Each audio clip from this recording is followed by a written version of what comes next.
ओम नमः शिवाय। सच्ची भक्ति और त्याग कभी व्यर्थ नहीं जाती। भगवान दे से जरूर देते हैं, लेकिन जब देते हैं तो जीवन बदल देते हैं। क्या सच में भगवान आज भी अपने भक्तों की परीक्षा लेते हैं? आज की कहानी सुनकर आपका विश्वास अपने आराध्य पर और मजबूत हो जाएगा। गरीब बेटी की सच्ची भक्ति और भगवान विष्णु का चमत्कार।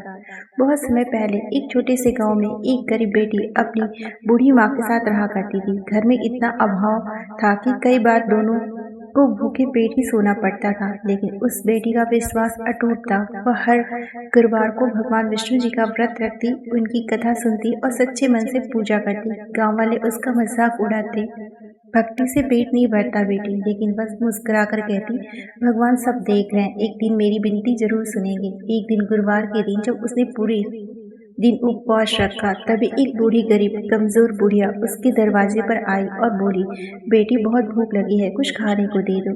घर में कुछ भी नहीं था, बस थोड़ा सा आटा था जो उसने अपने व्रत में खाने के लिए रखा हुआ था। फिर भी उसने बिना सोचे ही वह आटा उस बुढ़िया को दे दिया और खुद भूखी रह गई। बुढ़िया माई मुस्कुराई और बोली, बेटी तूने अपनी भूख को त्याग कर मुझे भोजन दिया है, मैं तुझ पर बहुत ही प्रसन्न हूँ। इतना कहकर वह बुढ़िया अचानक प्रकाश में बदल गई। वह स्वयं भगवान विष्णु जी का ही रूप थी।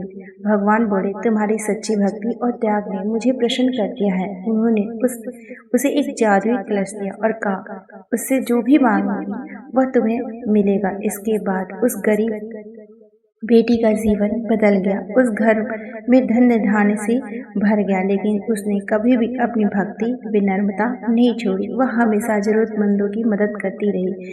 सच्ची श्रद्धा और त्याग भक्ति कभी व्यर्थ नहीं जाती। भगवान विष्णु सच्चे मन से भक्ति करने वालों की हर परीक्षा लेते हैं, लेकिन अंत में उसे खुशियाँ भी बहुत ज्यादा देते हैं। तो अगर आपको ये कहानी पसंद आए तो ओम नमः शिवाय जरूर लिखें।